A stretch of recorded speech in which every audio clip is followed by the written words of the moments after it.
l'Ukraine n'est pas en train de gagner la guerre, elle est en train de la perdre. Les Américains, puisque c'est d'eux dont il s'agit, avaient intérêt à provoquer un conflit entre les Russes et les Ukrainiens. Un conflit de cette envergure, de cette ampleur entre des grandes puissances nucléaires peut dégénérer en guerre nucléaire. Parce que là, il y a une part d'irrationalité dans cette affaire de la part des gens qui nous gouvernent. Ça fait maintenant 30 ans que l'Occident mène des guerres préventives sur des peuples qui ne nous ont absolument rien demandé, et on n'en fait pas tout un foin. Donc là, pourquoi subitement, les Russes nous renvoient un boomerang dans la figure, là c'est-à-dire la monnaie de notre pièce, en appliquant les mêmes méthodes de voyous que l'Occident, et là, subitement, les méchants, les vilains. Bon. Et que conseillerez-vous pour vous informer de façon plus objective? Alors, première chose, balancez votre télévision par la fenêtre ou emmenez-la à la déchetterie. La plupart des journalistes sont des crétins incultes. Quel naïf aujourd'hui peut penser que les médias en France sont libres? Regardez qui détient les médias et vous aurez la réponse. Hey, bienvenue au News Cocktail. Aujourd'hui, c'est votre dose hebdomadaire d'actualité internationale et nationale, servie avec une touche d'analyse et d'objectivité qui prend la parole. Alors aujourd'hui, nous avons l'honneur d'avoir Monsieur Burgot. Bonjour. Bonjour à vous. Vous êtes historien, géopoliticien et ancien officier militaire. Alors aujourd'hui, il est actuellement dans la fonction publique. Et donc, on vous a invité, M. Burgot, pour parler surtout des conflits actuels, notamment celui de la guerre en Ukraine. Et donc, nous, on a vu dans l'actualité qu'un petit article du Figaro était apparu et qui révèle un traité de paix proposé le 15 avril 2022, donc à l'origine qui venait du journal Die Welt en Allemagne. Et donc, déjà, qu'est-ce que vous en pensez? Est-ce que vous étiez surpris, tout simplement? Alors, absolument pas. Non, absolument pas surpris. Je me sens surpris que ceux qui veulent bien l'être. En fait, c'est quelque chose qu'on sait depuis le début, mais il y a 2 ans, le dire, c'était complotiste. Et aujourd'hui, le dire, c'est reconnaître qu'on a eu raison avant tout le monde. En fait, c'est ni plus ni moins que la conséquence des accords d'Istanbul. C'est-à-dire qu'après après l'invasion russe de l'Ukraine, parce que c'est quand même une invasion, faut quand même le dire, c'est une agression militaire, très rapidement, ils ont essayé de négocier avec les Ukrainiens. Parce qu'au départ, il n'était pas prévu que ça dure. Les Russes voulaient démilitariser l'Ukraine, l'empêcher de rejoindre l'OTAN. Pas forcément l'UE, mais au moins l'OTAN, pour ne pas avoir tout simplement de missiles à leurs frontières. Bon, ça, je comprends, pour les Russes, c'est une question de survie. Là, la Russie sans l'Ukraine, c'est plus un empire. Ils ne peuvent pas se permettre de laisser l'Ukraine intégrer l'OTAN. Voilà, c'est une bonne guerre. Les Américains ont fait la même chose en 62 à Cuba et personne n'y a rien trouvé à redire. Donc oui, 2 mois après le déclenchement du conflit, à peine, c'était en février que ça a démarré, et donc effectivement, en avril, il y a eu ce qu'on a appelé les négociations d'Istanbul, donc à l'initiative d'Erdogan, président turc, et tout le monde s'est assis à la table de négociation, effectivement, ukrainiens, russes, sous le parrainage des Turcs, mais pas seulement, il y avait la Chine aussi, me semble-t-il.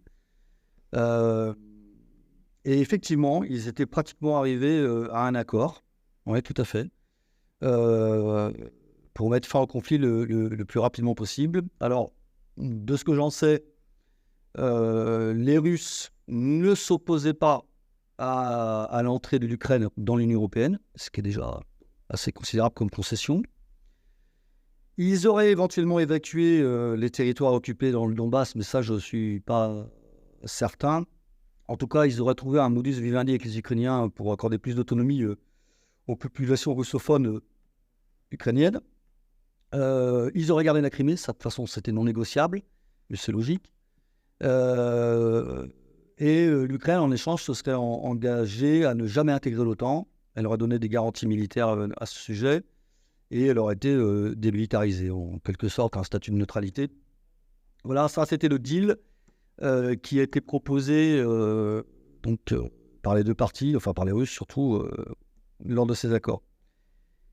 Et ça a capoté in extremis, et ça a capoté parce que le représentant, c'est même pas le représentant britannique, parce qu'il n'était plus en fonction, Boris Johnson, l'ancien Premier ministre britannique, s'est invité durant la conférence et a soufflé à l'oreille de Zelensky, donc des Ukrainiens, qu'il ne fallait rien céder, ne rien lâcher dénoncer ces accords et que l'Occident ferait ce qu'il fallait pour aider l'Ukraine à résister et éventuellement à gagner la guerre. Donc clairement, c'est l'OTAN, parce que Boris Johnson, c'est un caniche, hein, c'est le caniche des Américains, donc il était là en service commandé. Et clairement, oui, il y avait une volonté des États-Unis de faire durer le conflit et d'empêcher tout accord entre les Ukrainiens et les Russes. Donc l'origine de la guerre en Ukraine, c'est avant tout, vous le dites, à cause de l'OTAN, donc l'organisation du traité Atlantique Nord. Ah oui, je l'affirme. Oui, oui. L'OTAN, les Américains, puisque c'est d'eux dont il s'agit, avaient intérêt à provoquer un conflit entre les Russes et les Ukrainiens pour les questions de politique intérieure, de géopolitique justement. Et donc, ils ont tout fait pour torpiller ces accords de paix, effectivement. Ils y ont parfaitement réussi. Et Zelensky s'est raidi et finalement a quitté la table des négociations avec fracas. Et ça a complètement capoté. Et depuis, la guerre dure toujours. Alors, on le savait, ça. Hein. On le savait dès le départ. Hein. Ça a été dit à l'époque. Poutine lui-même l'a reconnu. Hein. L'a dit. L'a laissé entendre, en tout cas, lorsqu'il a été interviewé par Tucker Carlson, le grand journaliste de l'investigation américain, lors d'un entretien fleuve, hein, je ne sais plus quand c'était ça, cet hiver, enfin je ne sais plus quand. Il y a quelques mois. Il y a quelques mois, ouais. Je l'avais regardé intégralement. C'était intéressant. On a eu une magnifique leçon de géopolitique d'ailleurs au passage. Mais donc oui, Poutine l'a avoué, enfin à demi-mot, hein, a laissé entendre que ça aurait pu se passer autrement. Voilà. Et ça a foiré, tout simplement parce que il y avait une volonté des Américains de maintenir le conflit. Voilà. Ça c'est. Et donc maintenant, alors pourquoi est-ce que ça sort que maintenant? Pourquoi est-ce que c'est Die Welt effectivement qui l'a révélé? Je pense qu'en fait ils sont un peu coincés là parce que l'Ukraine n'est pas en train de gagner la guerre, elle est en train de la perdre. Et là, ils ne savent plus comment s'en dépatouiller. Et puis surtout, je pense que dans toutes les chancelleries occidentales, en tout cas européennes, il y a une grande crainte que le conflit s'étende, notamment en Europe. Et ça leur fait peur, surtout après les déclarations très bellicistes de notre président. Et vous pensez que justement qu'il y a une possibilité que ça aille plus loin C'est difficile à lire. Sur le plan purement militaire, nous n'avons absolument pas les moyens de mener une guerre contre la Russie, ça c'est une évidence. Enfin, bon, il ne faut pas sortir de polytechnique pour comprendre ça. Il suffit de regarder le rapport de force sur le terrain, les effectifs en présence, les matériels en présence. Bon, il n'y a pas photo. On est incapable de mener une guerre de haute intensité aujourd'hui contre la Russie. En tout cas, la France, non. La France avec ses alliés, bon, peut-être sur quelques semaines. Mais de toute façon, ce qui se passe, c'est que là, vous êtes en présence de puissances nucléaires. En tout cas, la France et la Russie sont des puissances nucléaires. Alors, un affrontement entre la France et la Russie monte très vite dans les tours, avec un risque d'escalade nucléaire. Et ça, je crois que personne n'en veut. Donc, c'est pour ça que quand Macron fait ses déclarations, il s'est retrouvé très vite tout seul. Hein, et tous les autres se sont désolidarisés, y compris les Américains, en disant qu'il fallait se calmer, quoi. Donc c'est difficile de dire si le conflit va déraper et s'étendre. C'est dans le domaine du possible, parce que là, il y a une part d'irrationalité dans cette affaire de la part des gens qui nous gouvernent, qui n'ont pas bien saisi dans quel monde on vivait, qui à mon avis ont perdu pied avec la réalité, hein, parce qu'on est dans une espèce de monde virtuel, avec une manie, ils sont un peu dans un Kriegspiel, hein, comme disaient les Allemands, ils manient des pions sur des cartes, en s'imaginant que la réalité est conforme à leurs vœux, mais c'est pas ça du tout. Donc, je ne sais pas. J'espère en tout cas que ça va pas dégénérer. Mais oui, il y a des risques. Mais clairement, tout ça, on le savait. Alors, je tiens à préciser, on le savait depuis 2 ans. Il fallait pas le dire. Maintenant qu'ils sont en train de prendre une raclée, les Ukrainiens, et que la Russie va gagner la guerre, hein, c'est une certitude. Ils essaient de trouver une porte de sortie. Mais justement, et ils balancent. Par contre, vous dites que les États-Unis n'ont pas soutenu Macron, ce qui est vrai dans sa folie, je cite vos mots. J'ai pas dit ça. Ah, vous avez dit. J'ai pas dit qu'il était fou. J'ai dit qu'il avait perdu le contact avec le réel. C'était pas la même. Un peu différent. Et donc pourquoi ces Américains, vous dites que les Américains ont des intérêts à la guerre, et donc pourquoi ils n'ont pas soutenu Macron dans cette voie pour justement envoyer des troupes? Parce que les Américains savent que justement un conflit de de cette envergure, de cette ampleur entre des grandes puissances nucléaires peut dégénérer en guerre nucléaire. Les Américains n'ont pas non plus envie de s'en prendre une sur la figure. Donc voilà. Eux, ce qu'ils veulent, leur but de guerre dans cette affaire, c'est d'empêcher la réémergence de la Russie. Ce qu'ils veulent, c'est garder le leadership mondial. Voilà. Donc ils ont 2 adversaires principaux, la Chine et la Russie. Comment empêcher la Russie de redevenir une grande puissance? En l'isolant de l'Europe et en la séparant de son cœur historique, qui est l'Ukraine. La Russie, sans l'Ukraine, n'est plus un empire.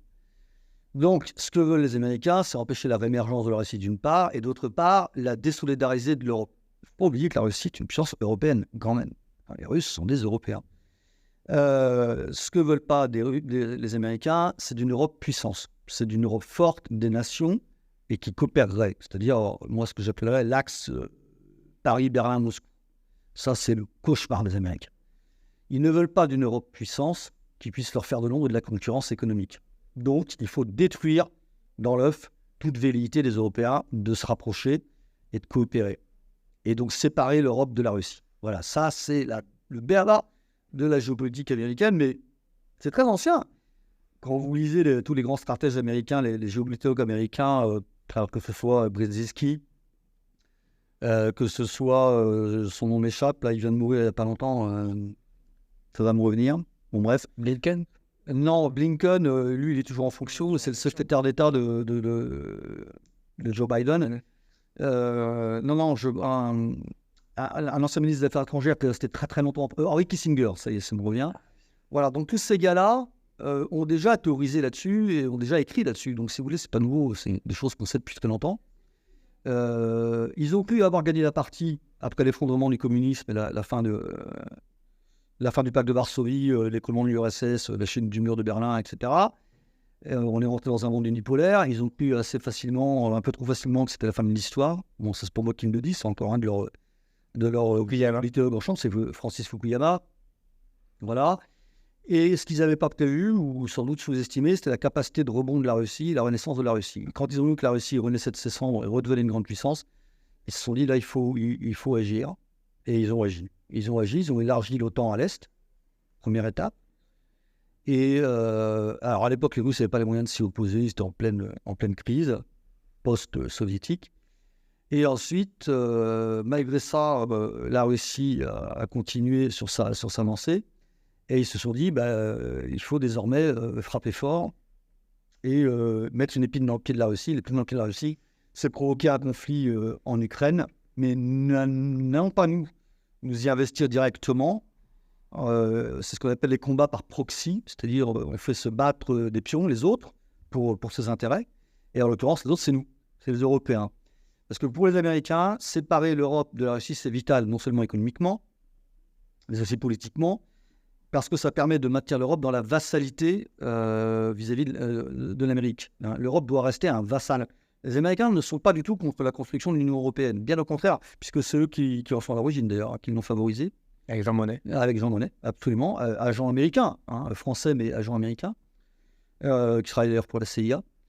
Et ils ne veulent pas d'une vraie Europe puissance telle que l'a concevée le général de Gaulle, c'est-à-dire une Europe des nations. Eux, ce qu'ils veulent, c'est une Europe supranationale, fédérale, mais qui sont en fait sous domination américaine. Et vous avez 3 pays pivots en Europe. La Russie, parce que c'est le réservoir d'énergie de l'Europe. La Russie, c'est le grenier à blé de l'Europe, c'est le réservoir énergétique de l'Europe, c'est le réservoir en matières premières de l'Europe. L'Allemagne, qui est le deuxième État pivot, parce que l'Allemagne, c'est la puissance industrielle, et c'est la Mitteleuropa, elle est au cœur de l'Europe. Et la France, parce que la France, c'est la seule grande puissance géopolitique européenne, étant donné que c'est une puissance nucléaire. Une alliance de ces 3 pays fait de l'Europe la première puissance mondiale. Voilà. Et elle écrase tout. Économiquement, politiquement, diplomatiquement, culturellement. Et ça, les Américains n'en veulent pas. Leur hégémonie est remise en question. Donc, ils vont absolument empêcher ce rapprochement entre les 2 poumons de l'Europe, le poumon ouest et le poumon est. D'où la guerre en Ukraine. C'est aussi simple que ça. Il s'agit de maintenir leur hégémonie, c'est tout. Voilà. Vous avez évoqué tout à l'heure les minorités russophones à l'est de l'Ukraine. Est-ce que vous pourriez développer là-dessus et leur mauvais traitement depuis 2014 ? Alors, en fait, le problème du Donbass, donc de ces républiques autoproclamées du sud de l'Ukraine, du sud-est de l'Ukraine, elles sont peuplées d'Ukrainiens. Mais d'Ukrainiens russophones. C'est-à-dire, la nation ukrainienne, en tant que telle, n'a jamais beaucoup existé. Je crois que la seule fois où elle était indépendante dans son histoire, c'est brièvement de 1922, je crois, à 1933, quelque chose comme ça, enfin au moment de l'éclatement de la Russie des Tsars. Oui, ça, 17 à 22. Oui, c'est même pas 22 à 33, c'est 17 à 22. Ça n'a pas été long. Hein. Bon, voilà, c'est toujours un pays qui est lié sur le destin à la Russie. Ça, c'est une constante de l'histoire. Avec l'effondrement de l'URSS, bon, ils ont acquis leur indépendance. Donc, c'est là vraiment qu'est née, entre guillemets, la nation ukrainienne. Mais elle a gardé des liens très étroits avec la Russie, puisqu'ils ont formé ensemble la communauté des États indépendants. Voilà. Alors, effectivement, de fait, parler d'une nation ukrainienne, c'est un peu compliqué, parce qu'en Ukraine, vous avez des russophones, vous avez des ukrainophones, mais c'est une langue très proche du russe. Vous avez des gens qui sont des magyars, donc de langue hongroise, de culture hongroise. Vous avez des Polonais. Voilà, c'est un pays où il y a quand même pas mal de minorités ethniques, et une grosse partie des Ukrainiens, donc du sud-est, sont russophones, et donc traditionnellement sont proches quand même, plus culturellement surtout, hein, de la Russie. Or, dans le cadre de l'indépendance ukrainienne, ces gens-là, donc depuis 1991, avaient acquis un statut d'autonomie avec une reconnaissance de la langue russe tout à fait officielle au même titre que l'ukrainien, et puis voilà, des choses comme ça. Et alors, 2004, il y a eu une première révolution orange en Ukraine, ce qu'on appelle la révolution de couleur, c'est-à-dire une tentative de renversement du gouvernement ukrainien qui était largement pro-russe, par un gouvernement plutôt pro-occidental. Voilà, donc tout ça, ça a été plus ou moins manigancé en sous-main par les services secrets occidentaux, notamment par la CIA, parce qu'il s'agissait justement déjà d'arrimer l'Ukraine à l'Europe de l'Ouest et de la détacher de la Russie. Et ils se sont appuyés sur ce problème des minorités russophones de l'Est, en provoquant sciemment leur mise sur la touche, hein, et leur discrimination. C'est-à-dire que ensuite, il y a eu un coup d'accélérateur avec l'Euromaïdan. Donc là, on est en 2014. Décembre 2000. Décembre 2013, début 2014, où là, clairement, on a eu un coup d'État, hein, qui a été organisé par la CIA, là encore. Mais tout ça, c'est sourcé maintenant. C'est parfaitement admis par tout le monde. C'est largement vérifiable. Tout a été dit là-dessus. Et là, ils ont mis en place un gouvernement, et donc ils ont dégagé le président pro-russe qui s'appelait Yanukovych, pour le remplacer par Poroshenko, je crois, quelque chose comme ça, qui était un pro-américain, pro-occidental. Et à partir de ce moment-là, l'Ukraine a pris officiellement des mesures discriminatoires sur ces minorités russophones. Voilà. Interdiction de parler la langue russe, interdiction de l'enseignement en russe, enfin voilà, tout un tas de vexations. Et je pense que c'était volontaire. Le but des Américains, en fait, c'était de pousser ces populations russophones à la sécession, ce qu'ils ont fait. Et donc, ils se sont autoproclamés République du Donbass, etc. Justement, Oui. sur l'interdiction de la langue russe, je pense que vous faites référence au livre de Jacques Beau. Oui, mais pas seulement. Mais... nous avons fact-checké, et cette information est fausse. Ce n'est pas qu'ils l'ont interdit, c'est qu'elle est interdite dans le cadre de la fonction publique. Voilà, c'est ça. Oui. Ils sont obligés de parler ukrainien pour faire partie de la fonction publique. Ils ne peuvent pas empêcher les gens de parler russe, évidemment, parce que les gens, c'est leur langue maternelle. Mais comme je vous le disais, ils l'ont interdit dans l'enseignement, dans toutes les administrations, etc. Donc voilà, en fait, oui, c'était clairement un objectif de je ne sais pas si on peut dire ukrainisation, le mot n'existe pas, c'est un néologisme, mais voilà. Mais bon, il n'y a pas que ça. Hein. Ensuite, ils ont mis en place tout un tas de vexations administratives pour compliquer la vie des russophones, et je pense que c'était le but. Le but, c'était de les pousser à faire sécession, ce qu'ils ont fait. Et surtout, à partir du moment où ils ont fait sécession, l'État ukrainien, l'État central ukrainien était fondé à intervenir militairement, puisque vous avez une partie du territoire qui faisait sécession. Donc c'est parti en cacahuète, en guerre civile, et c'est exactement ce qui était voulu. C'est-à-dire que l'armée ukrainienne, pendant ce temps-là, a été reformée, modernisée, armée, financée, entraînée par des conseillers anglais et américains essentiellement. Et de leur côté, les Russes ne sont pas restés inactifs, bien entendu. C'est-à-dire qu'eux, discrètement, mais ils l'ont fait, ils ont eux-mêmes armé, financé et soutenu ce qu'ils appelaient la résistance russophone dans les républiques du Donbass. Et l'armée ukrainienne n'arrivait pas à venir à bout de cette sécession. Et donc, ils en sont arrivés aux mains, ils en sont arrivés à l'affrontement militaire.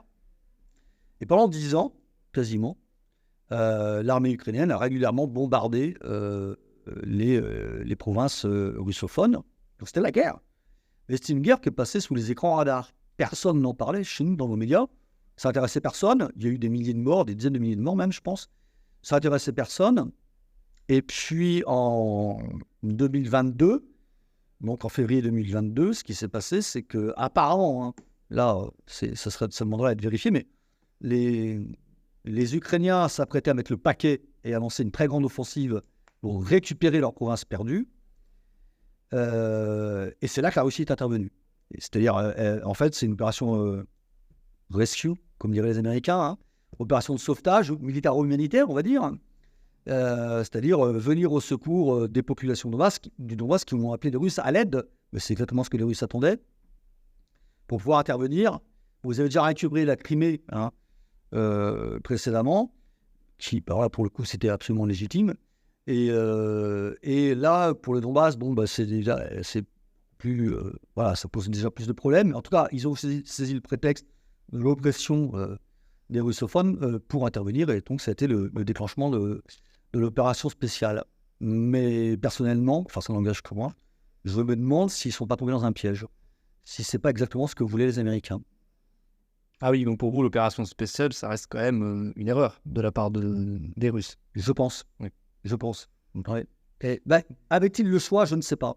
C'est pas une guerre. Oui, c'est une guerre. C'est eux les agresseurs. C'est eux qui ont déclenché cette guerre, ce qu'on appellerait une guerre préventive.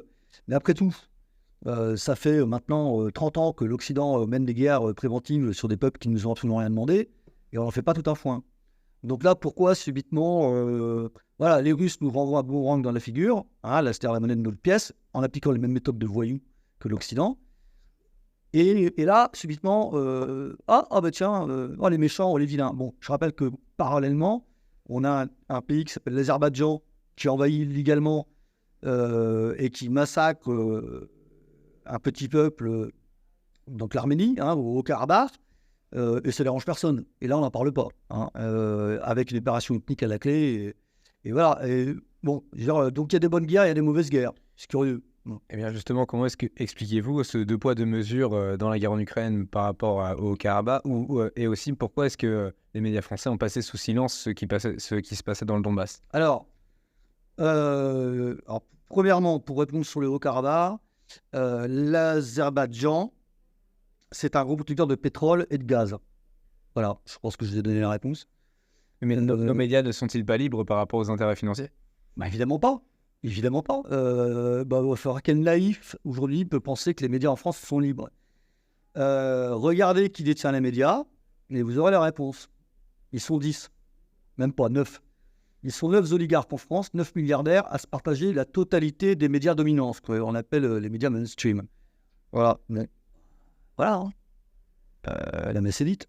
Donc voilà, c'est pour ça, nos médias, ils parlent sur commande. On leur dit, vous me traitez le conflit ukrainien, là vous me faites monter la mayonnaise, vous conditionnez les populations. Et puis à côté de ça, non, l'Arménie, c'est dans le Caucase, il n'y a rien là-bas, ça n'intéresse personne, c'est des chrétiens, tout le monde s'en fout. Par contre, l'Azerbaïdjan, producteur de gaz et de pétrole, on fait des affaires avec, on peut pas se fâcher avec les Azéris. Voilà, c'est tout, c'est une histoire d'intérêt économique sordide. Et voilà. Donc, malheureusement, ça a toujours été comme ça. Bon, il ne faut pas être naïf. Donc voilà. Donc là, pour la Russie, deuxième partie de votre question, pour le conflit en Ukraine, oui, c'est clairement, on a des médias aux ordres, de l'oligarchie financière française, qui est elle-même liée à l'oligarchie anglo-saxonne, et puis c'est tout. Et voilà. Donc ils font là où on leur dit de faire. Voilà. Et ta deuxième question? Ma deuxième question, pourquoi avoir passé du coup sous silence? Ah oui, c'est que je crois que je vous ai à peu près tout dit, parce que tout simplement, c'était pas vendeur.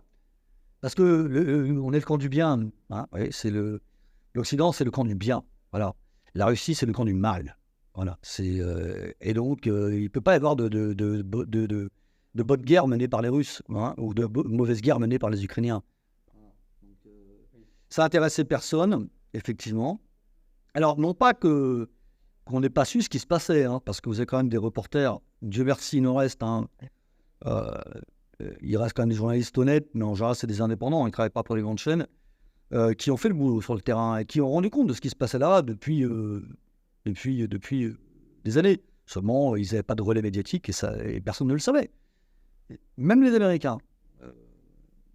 Il y a quand même encore une certaine liberté d'expression aux États-Unis qui n'est plus chez nous, mais aux États-Unis, vous avez des grands reporters qui, dès 2014, ont prévu ce qui allait se passer. Il y en a un qui vient de mourir, là, de vieillesse, là. Son nom m'échappe. C'est tout récent, là, il y a 1 ou 2 jours. Et qui était un des rares journalistes indépendants, bon, une espèce de Tucker Carlson avant l'heure. D'accord. Et qui, lui, avait prévu ce qui allait se passer, qu'il l'avait dit. Hein, il l'avait dit dès 2014. Hein. Voilà. Bon, donc, on ne peut pas dire qu'on ne savait pas. Mais vous savez, il y a combien de conflits qui ravagent le monde? Des dizaines, peut-être même des centaines. Qui en entend parler? Est-ce que vous avez entendu parler du conflit au Sud-Soudan, au Darfour? Bon, vous sans doute, parce que ça vous intéresse, mais des conflits en Birmanie, en Malaisie, à la frontière indo-pakistanaise, etc. Enfin, voilà, il y a des conflits sur toute la planète, plus ou moins importants, plus ou moins violents, qui s'en soucient. Bon. Alors, pourquoi, d'un seul coup, on met un focus sur tel ou tel conflit? Bon, ben voilà, c'est toujours pour les mêmes raisons. Hein. Ce sont les médias qui font les sujets. Un sujet qui n'a pas de visibilité dans les médias, il n'existe pas. Voilà. Et c'est pas pour autant que la guerre n'a pas lieu. Voilà. La moitié de l'Afrique, au moins, est affolée à sang en permanence. Ça n'intéresse personne. Voilà. Pourquoi? Bah parce qu'on ne fait pas de business avec l'Afrique, c'est tout. Voilà, on très peu. C'est comme ça. Voilà. Vous n'existez que par le regard médiatique, qui sont quand même une entreprise de conditionnement massive comme on n'en a jamais vu. Enfin, genre, quand je pense qu'on nous fait tout un pataquès avec les propagandes des régimes totalitaires dans l'entre-deux-guerres, que ce soit le nazisme ou le communisme, mais c'est à mourir de rire. C'est-à-dire, ces gens-là auraient bénéficié des moyens actuels, mais ils auraient fait des prouesses. Hein, la petite bière, la propagande des États totalitaires de l'entre-deux-guerres, c'est de la rigolade. Quand on voit, par rapport à la propagande qu'on vit aujourd'hui dans nos pays occidentaux, enfin pas seulement, mais surtout en Occident. Nos médias, ce sont des entreprises à décérébrer les masses. C'est à ça que ça sert, hein, pas à informer.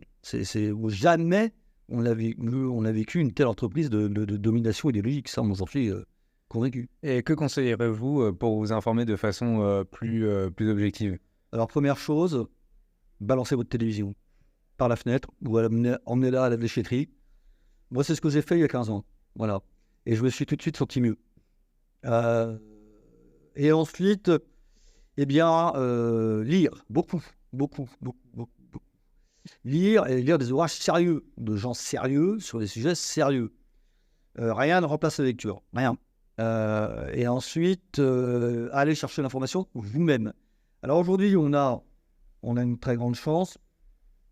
C'est que justement, la création du numérique, l'arrivée d'Internet a permis une libération de l'information.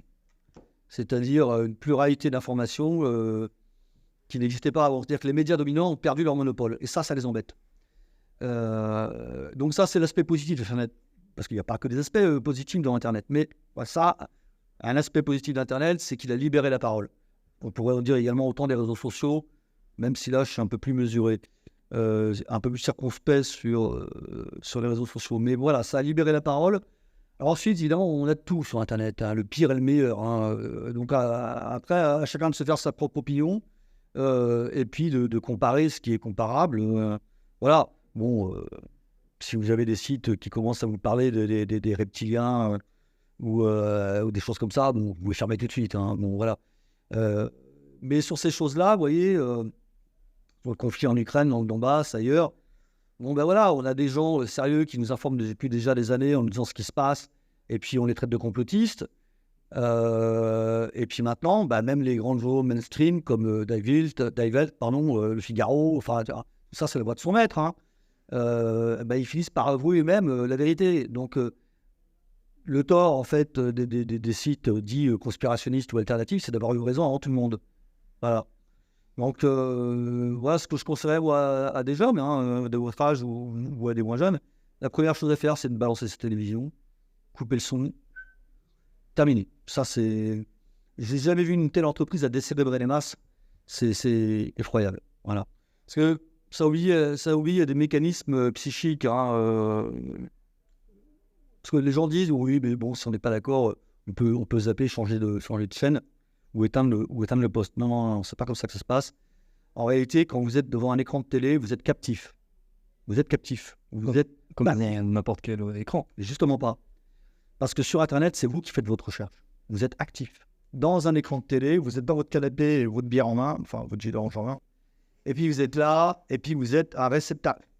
Vous recevez, mais vous n'avez aucune prise sur l'information. Vous êtes totalement captif. Vous êtes ce que Monsieur Lelay, ex-PDG de TF1, appelait un temps de cerveau disponible. Voilà, pour la publicité. C'est ça que ça sert. Donc, vous n'avez aucune prise et vous n'avez aucun moyen d'avoir du recul sur l'événement ou de raisonner. Et les gens avalent, à raison d'1 à 2 heures par jour d'informations sur les médias audiovisuels ou auditifs. Je vous laisse imaginer le niveau, le degré de conditionnement atteint. C'est phénoménal. C'est quelque chose d'énorme. Donc, si vous coupez tout ça, déjà vous êtes plus soumis à toutes ces ondes, à toutes ces influences. Là où déjà vous respirez, hein, et vous pouvez retrouver une vie de famille, déjà rien que ça, c'est intéressant. Et ensuite, vous allez aller chercher l'info vous-même. Alors quand vous allez chercher l'info vous-même, là vous êtes actif. Vous cherchez. Alors, vous faites ni plus moins que ce que fait un enquêteur. Il y a le risque de tomber sur quelque chose de faux. Bien sûr. Bien sûr, oui. Parce que justement, et là, c'est la capacité de discernement qui entre en jeu et votre libre arbitre. Et votre culture personnelle. Voilà.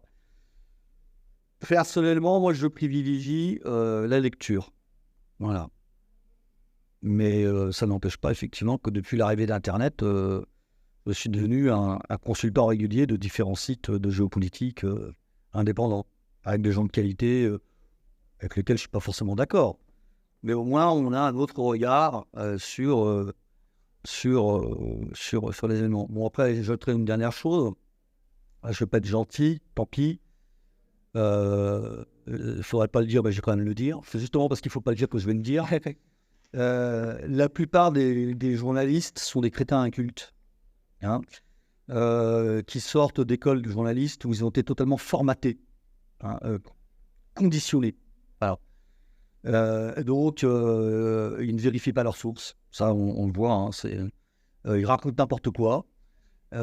Souvent, quand ils se sont trompés, ils n'ont même pas l'honnêteté et la décence intellectuelle d'apporter des démentis. Donc, moi, c'est une profession aujourd'hui qui est totalement discréditée. Hein, totalement. Alors, encore une fois, hein, dans sa globalité et dans les médias dominants, ce qui ne veut pas dire qu'il faut jeter le bébé avec l'eau du bain. Hein. Il y a heureusement, Dieu merci, des journalistes honnêtes, ça existe, hein, et d'ailleurs dans tous les milieux et dans tous les courants de pensée politique. Mais je pense quand même que c'est une minorité. Hein. Voilà, donc il y a un sociologue et à la liste français qui disait ça, c'est un peu trivial, hein, je m'excuse de le dire. Hein. Alors, voilà, un journaliste aujourd'hui, c'est une pute ou un chômeur. Hein, voilà, donc je vous laisse faire votre choix. Mais bon, le propos est violent. Je suis pas loin de penser qu'il soit vrai. Hein, voilà, même s'il y a des journalistes honnêtes. Et que pensez-vous des organes de fact-checking organisés par Le Monde Conspiracy Watch, tout ça. Conspiracy Watch. Écoutez, regardez d'où viennent leurs financements, puis vous avez la réponse. Là, c'est une vaste blague. Ces gens-là, qui sont les champions du monde de l'info prédigérée, prémâchée et mainstream, qui sont tous détenus par des oligarques. Bon, regardez qui tient le monde, hein, à qui appartient le monde, et surtout quels sont les financements du monde. Quand vous pouvez assurer une ligne éditoriale indépendante quand vous recevez 4 millions d'euros de la part de M. Bill Gates, hein. Voilà, c'est ce que le monde a reçu l'an passé, je crois. Ou 1,5 million, ou 1 million même de la part de l'État. Bon, ce qu'on appelle les aides à la presse. Qu'est-ce que c'est que cette blague? Les aides à la presse, c'est plus loin que la mise en laisse de la presse par le pouvoir. C'est la fable du loup et du chien, de La Fontaine, que vous connaissez tous, je ne vais pas vous la réciter, mais voilà.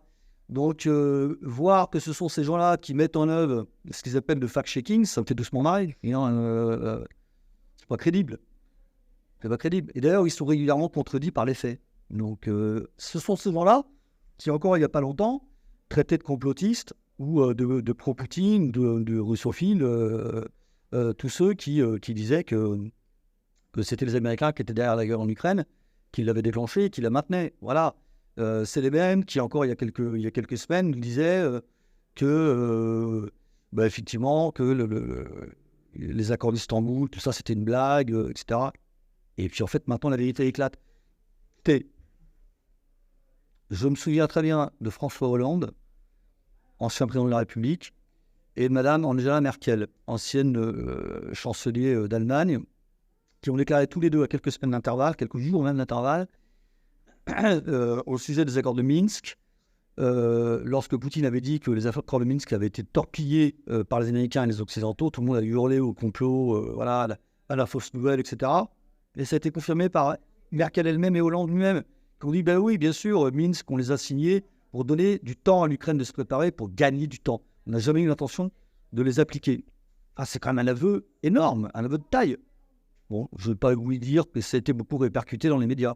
Et pourtant, c'est accessible et vérifiable par tout le monde. Donc là, on est dans une mauvaise foi qui est caractérisée. Bon, si vous voulez, moi, ces organismes-là, je ne les prends pas au sérieux. Parce que, bon, voilà.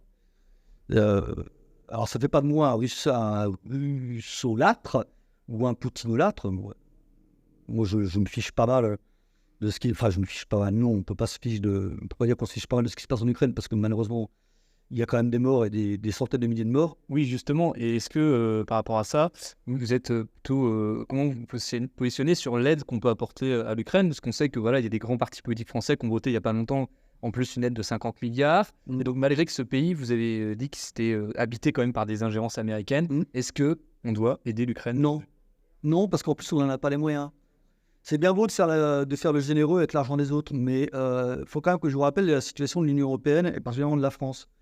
On a un déficit de nos finances publiques qui est abyssal, hein, qui se creuse, un endettement de 120% du PIB, enfin c'est quelque chose de catastrophique. La France est en train de couler à pic économiquement et on va se permettre d'aller filer des milliards pour entretenir un conflit. C'est complètement absurde. Donc la seule chose qu'on peut faire pour venir en aide aux Ukrainiens aujourd'hui, c'est les obliger à s'asseoir à une table de négociation avec les Russes et faire la paix. Voilà, c'est ça la solution. Mais pourquoi prolonger un conflit que de toute façon ils vont perdre, enfin ils ont déjà perdu? En fait, on est en train de se battre jusqu'au dernier Ukrainien. Je trouve ça un peu facile. Donc c'est une tragédie. C'est quand même un conflit qui oppose deux peuples frères. C'est quand même triste de se dire qu'en plein 21e siècle, on en est à alimenter une guerre civile finalement, entre gens qui sont issus de la même souche, de la même civilisation. Imagine-t-on aujourd'hui un conflit entre l'Italie et la France? Voilà, bon. Ou entre l'Allemagne et la France. Donc c'est absurde. Donc la seule chose à faire pour venir en aide à l'Ukraine, alors évidemment, il n'y a rien n'interdit de mettre en place une aide alimentaire, ce qu'on a fait d'ailleurs. Mais alimenter l'Ukraine en argent pour l'effort de guerre, c'est criminel. Mais du coup, alors qu'est-ce que vous répondez par exemple à Valérie Hayé, qui est la tête de liste, comme vous le savez, aux élections européennes du parti Renaissance, qui dit que la France est menacée dans cette guerre? C'est idiot. Bon, non, mais c'est n'a pas qu'elle. Non, mais soyons sérieux. Soyons sérieux. Bon, cette dame a été choisie pour être tête de liste aux élections européennes du parti présidentiel parce qu'ils n'avaient rien à se mettre sous la dent. Bon, voilà, on ne sait même pas d'où elle sort. Il y a encore 3 mois, on ne parlait même pas. Bon, je pense que c'est une caractéristique de notre président, c'est qu'il a tendance à s'entourer des gens les plus médiocres possibles parce qu'il ne faut pas faire de l'ombre au soleil. Mais Mais bon, voilà, qu'est-ce qu'il y connaît, Madame Ayer? Qu'est-ce qu'elle y connaît à l'Ukraine? Oui, alors j'ai entendu dire, oui, c'est ça. Alors elle nous a dit qu'on était à Munich, on était à Munich comme 1938. Non mais, non mais soyons sérieux. Mais qui peut penser une seconde que la Russie a l'intention d'attaquer l'Europe de l'Ouest et d'envahir la France? Mais Qu'est-ce qu'il faut dire le contraire? parce qu'ils n'en ont pas les moyens. Combien même ils ne voudraient, ils n'en ont pas les moyens. On n'est plus au temps du pacte de Varsovie. Hein. L'armée russe aujourd'hui n'a absolument pas les moyens matériels d'envahir l'Europe. Et puis pourquoi faire? Vous croyez qu'ils vous font emmerder les Russes à se mettre la Pologne sur les bras ou les pays baltes? Ils s'en fichent complètement. Poutine, il a un pays qui fait 40 fois la France, qu'il faut qu'il développe, qui a une façade sur le Pacifique avec l'Asie. Il a donc bien assez de son propre territoire pour le développer. D'ailleurs, c'est ce qu'il fait. Plutôt que de laisser enquiquiner à annexer des territoires en nord de l'Est. Et pourquoi faire? Il a dit avec l'Ukraine là pour repousser l'OTAN, comme vous l'avez dit. Oui. Et pourquoi pas aller plus loin du coup? Pourquoi faire? Je vous pose la question. Pourquoi faire? Pourquoi voulez-vous que Poutine recrée l'Empire soviétique? Ça n'intéresse absolument pas. C'est quel intérêt? La Russie n'est absolument pas, mais moi j'en suis absolument convaincu, n'est absolument pas une menace pour l'Europe. Bien sûr que non. C'est nous qui sommes une menace pour la Russie. Pas inverser le. Ça c'est. Typiquement dans cette affaire, on est dans l'inversion accusatoire. Non mais qui a été chercher des poux dans la tête des Russes? Qui a été semé la zizanie en Ukraine? C'est quand même bien les Occidentaux. Qui entretient le conflit? C'est quand même bien les Occidentaux. Donc il est légitime que Poutine se défende en disant mais la menace c'est vous, c'est pas nous. Qu'on me donne la preuve que Poutine a l'intention d'envahir la France. Mais qu'est-ce qu'il aille foutre en France? Si j'étais méchant, je pourrais me mettre peut-être à la place du président des Russes en disant pourquoi voulez-vous que j'envahisse un pays qui est en train de se tirer lui-même une balle dans le pied et de se couler tout seul? Hein, on ne monte pas dans un navire qui prend l'eau. Hein, ça ne sert à rien. D'accord. Et oui, mais pourtant, les pays baltes ont rejoint l'OTAN, donc Oui. on pourrait supposer. Oui, alors, parce que là, vous avez à prendre en compte un facteur psychologique qui est très important. Les pays baltes ont été oppressés, opprimés dans les grandes largeurs par les Russes pendant 70 ans. Et ils ont gardé un très mauvais souvenir. Alors, ça n'a pas commencé avec l'URSS, hein, parce qu'il ne faut pas oublier que du temps des tsars, les pays baltes n'existaient pas. Hein, c'était des provinces de l'Empire russe. Les Baltes ne sont pas des Russes, hein, ne sont pas des Slaves. Et donc, effectivement, on peut comprendre que pour ces pays-là, au même titre d'ailleurs que la Pologne, ou la Hongrie, ou d'autres, on peut comprendre que ces pays-là se méfient des Russes, en aient peur, et craignent toujours les appétits de puissance de l'ordre russe. Hein. C'est compréhensible d'un point de vue psychologique. Donc, il n'est pas étonnant qu'après l'effondrement de l'URSS et leur libération, parce que là, en l'occurrence, pour les Baltes, une véritable libération, ils aient eu envie de se rapprocher de l'Europe de l'Ouest. C'est-à-dire de l'OTAN. Pourquoi? Parce que pour eux, l'Europe, c'était l'Eldorado. C'était l'Eldorado, c'était la liberté, c'était l'abondance, voilà. Et c'était la sécurité. Donc on peut comprendre, effectivement, que ces pays-là aient rejoint l'UE, l'OTAN. Je peux le comprendre. Bon, maintenant, est-ce qu'ils ont toujours des raisons d'avoir peur de la Russie? Honnêtement, je ne crois pas. Et je ne vois pas pourquoi Poutine irait remettre la main sur les pays baltes. Non, après, je ne sais pas. Juste quand on parle des pays baltes, pour être très clair, c'est l'Estonie, la Lituanie. C'est ça, il y en a 3. Oui. C'est ça les pays baltes. Hein. C'est pas ceux du sud de l'Europe, hein, parce qu'on a vu récemment un ancien ministre qui confondait les pays baltes et C'est pour ça qu'il est précis. les Balkans. Les Balkans, voilà. Hein, je ne donnerai pas son nom, enfin, tout le monde le reconnaîtra, mais bref.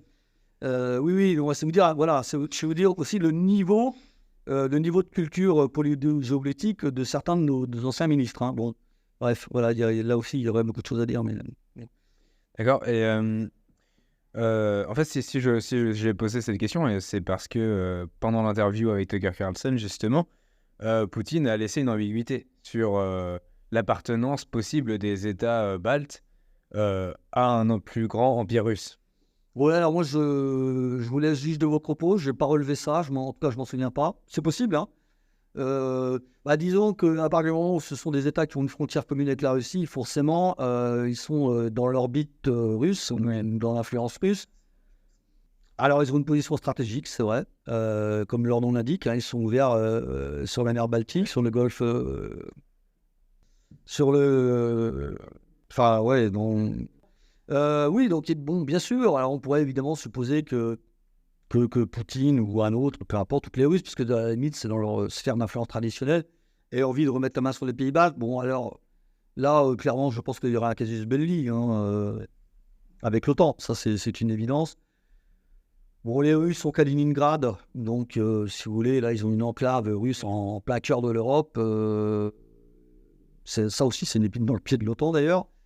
Mais bon, non, je pense pas. Je pense pas que les Russes aient l'intention d'attaquer les pays baltes. Et imaginons qu'ils le fassent, on ne sait pas, on ne sait pas. Ouais. Non, on ne sait pas.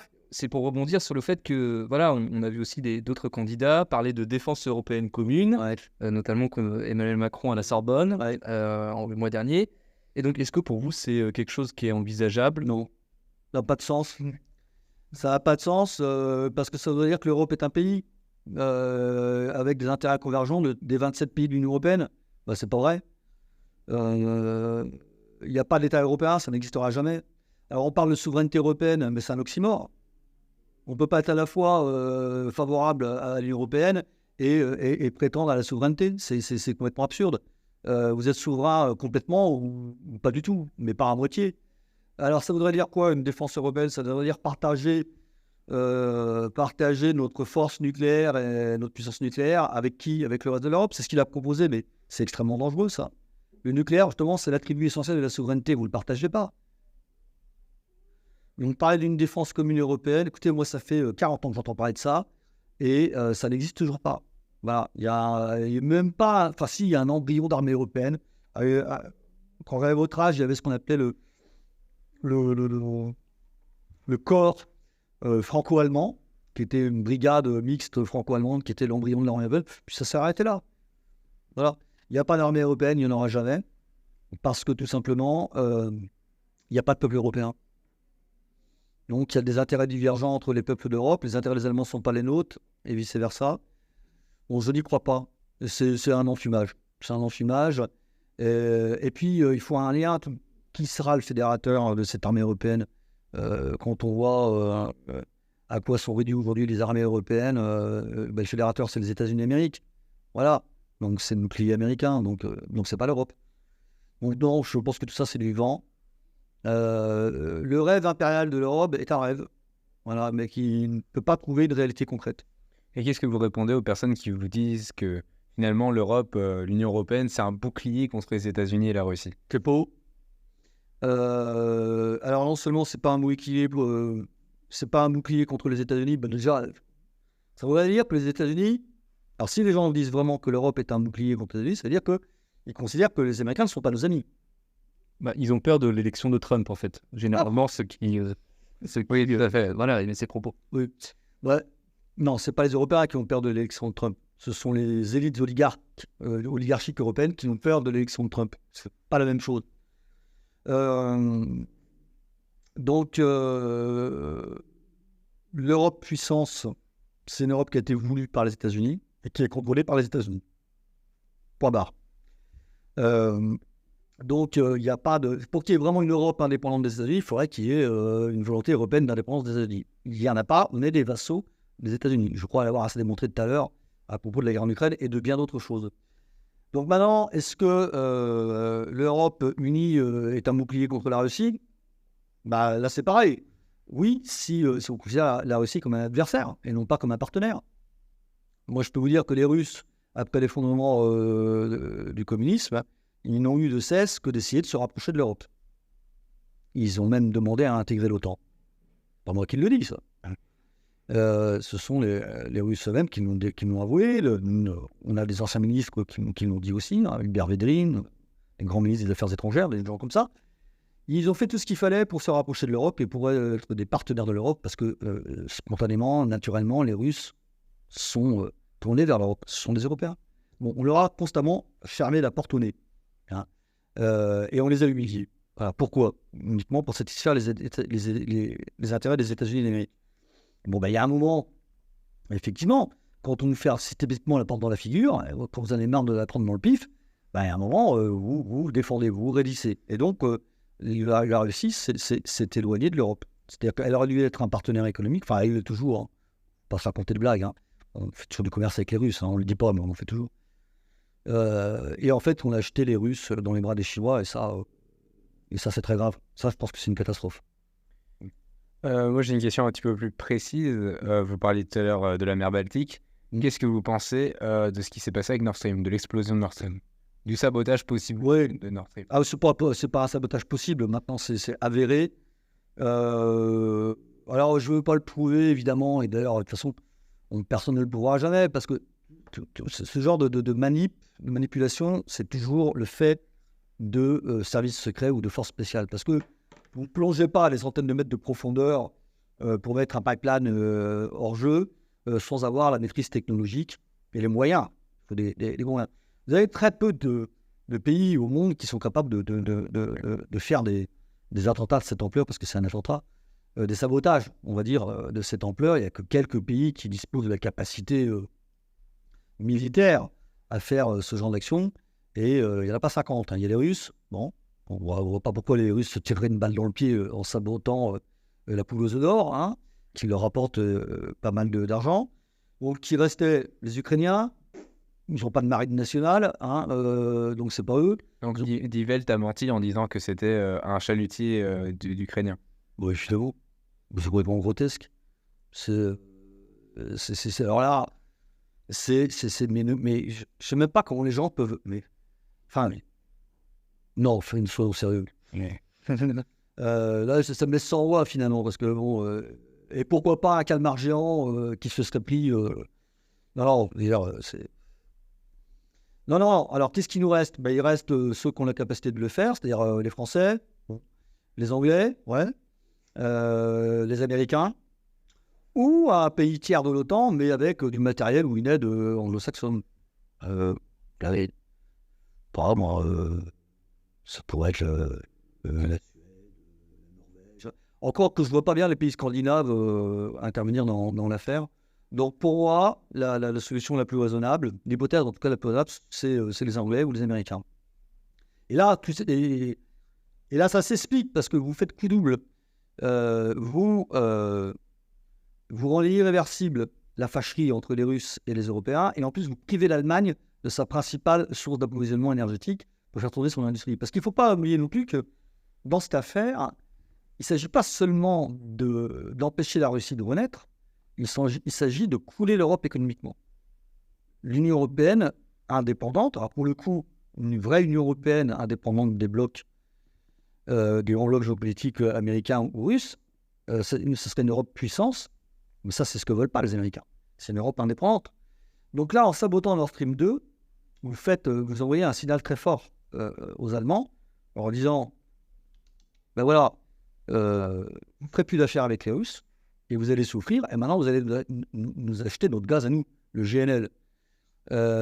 Et là, vous coulez l'industrie allemande, donc le moteur économique de l'Europe, de l'Union européenne, et par suite des sanctions que vous avez imposées à la Russie par le biais de l'Europe, vous coulez l'économie européenne. Alors, et vous faites coup double.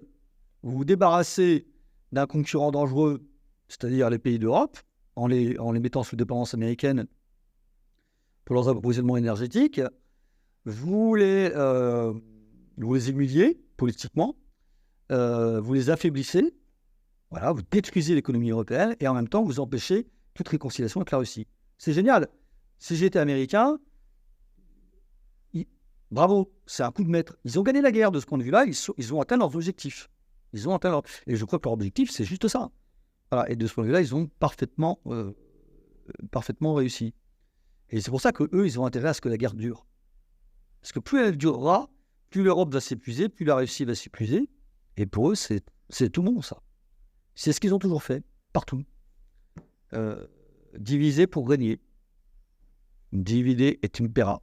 Voilà, c'est toujours comme ça. Donc voilà, je pense que c'est ça, Nord Stream. Évidemment que c'est un sabotage. Enfin, je veux dire, il n'y a pas de hasard. Hein. Et depuis, vous avez vu le résultat. Monsieur Le Maire, notre brillantissime ministre de l'économie et des finances, avait prédit que l'économie russe allait s'effondrer en quelques semaines. Bon, elle ne s'est jamais aussi bien portée. Nous, par contre, on est en train de boire le bouillon. Voilà. C'est QFD. D'accord. Que pensez-vous aux gens qui disent oui, nous avons repoussé les Russes dans les bras de la Chine? Ça, c'est vrai. Je le pense. Là, c'est vrai. Parce que selon le vieil adage, les ennemis de mes ennemis sont mes amis.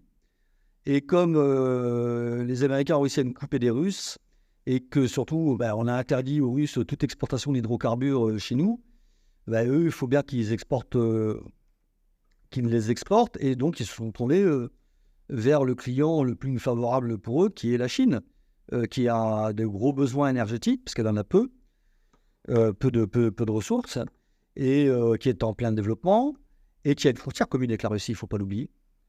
Et puis voilà, pour les Russes, je ne dirais pas qu'ils l'ont fait de gaieté de cœur, hein, parce que je pense que naturellement, spontanément, les Russes sont plus enclins à se rapprocher de l'Europe que de la Chine, avec laquelle d'ailleurs, ils ont pas mal de contentieux, il ne faut pas l'oublier. Ils ont une très longue frontière avec la Chine sur le fleuve Amour, qui est toujours contestée, de plusieurs milliers de kilomètres. Donc, on ne peut pas dire que les relations entre les Russes et les Chinois aient été très bonnes. Elles le sont devenues, de fait, parce qu'on les a poussés dans les bras des Chinois. Pour nous, c'est une catastrophe, et pour eux, c'est un pis-aller. Je ne suis pas sûr que cette alliance russo-chinoise dure éternellement. C'est une alliance, pour moi, de circonstances. Voilà. Pour faire pièce à l'Occident arrogant, mais ce n'est pas l'intérêt des Russes. Ne serait-ce que parce que la Sibérie est un territoire pratiquement vide, avec des ressources immenses. La Chine est un territoire plein, avec des ressources limitées. Voilà. Donc, la hantise des Russes, c'est tout simplement qu'il y a un déversoir démographique de la Chine vers la Sibérie. Les Chinois y ont pensé, bien sûr, par le biais d'une colonisation progressive. Et ça pourrait être un casus belli. Donc, si vous voulez, cette alliance russo-chinoise, c'est plus une alliance de circonstances qu'une alliance dictée par les intérêts, j'allais dire, profonds de la Russie. Mais voilà, à qui la faute? À qui la faute? Et l'alliance Russie-Chine, on peut commencer à se faire du souci quand même. Bon, voilà. Mais ça va au-delà de ça. Hein. Vous avez une alliance aujourd'hui de ce qu'on pourrait appeler le Sud global. Bon, les BRICS, bien sûr. Mais plus largement, le Sud global.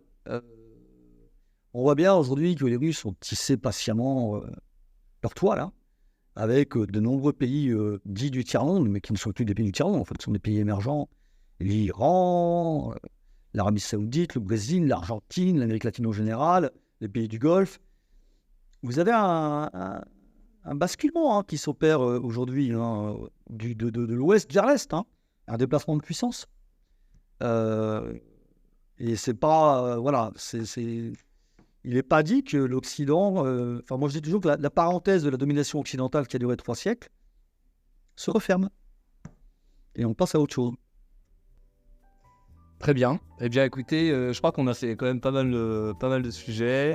On a vraiment fait le tour sur vraiment la condition de la France et l'état du monde actuel.